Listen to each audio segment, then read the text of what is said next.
তোমরা অনেকেই জিআইএসের নীতিগুলো কী সে সম্বন্ধে জানতে চেয়েছিলে। উপগ্রহ চিত্র ও ভূবৈচিত্র্যসূচক মানচিত্র থেকে আসা এই গুরুত্বপূর্ণ প্রশ্নটি আজ আমরা আলোচনা করছি। জিআইএস বা জিওগ্রাফিক্যাল ইনফরমেশান সিস্টেম কী?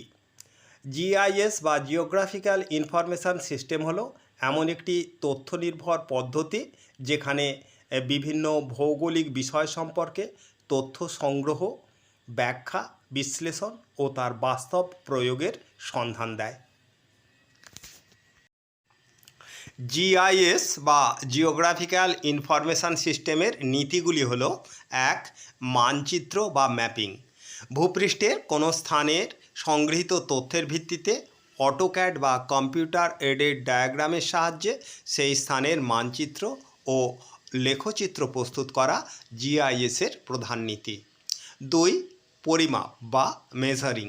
জিআইএসের দ্বিতীয় নীতিটি হলো পরিমাপ, অর্থাৎ রাস্টার ডেটা সাহায্যে তথ্য বিশ্লেষণ করে স্থানটি ভূপৃষ্ঠের কোথায় অবস্থিত সেই স্থানের অবস্থান নির্ণয় করা। 3. পর্যবেক্ষণ বা মনিটরিং।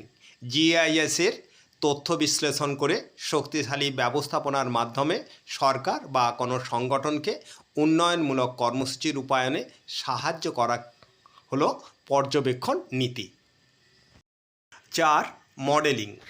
সংগৃহীত ভৌগোলিক তথ্যের ব্যাখ্যা বিশ্লেষণ করে ভূপৃষ্ঠের কোনো অঞ্চলের মডেল নির্মাণ করা জিআইএসের অন্যতম নীতি। এবং 5. ব্যবস্থাপনা বা ম্যানেজিং। সংগৃহীত তথ্যের আদান প্রদান, সংরক্ষণ, আপডেট, বিশ্লেষণ ও তার বাস্তব প্রয়োগ হলো জিআইএসের ম্যানেজিং নীতি। এই 5টি নীতিই হলো জিআইএস বা জিওগ্রাফিক্যাল ইনফরমেশান সিস্টেমের নীতির মধ্যে উল্লেখযোগ্য নীতি।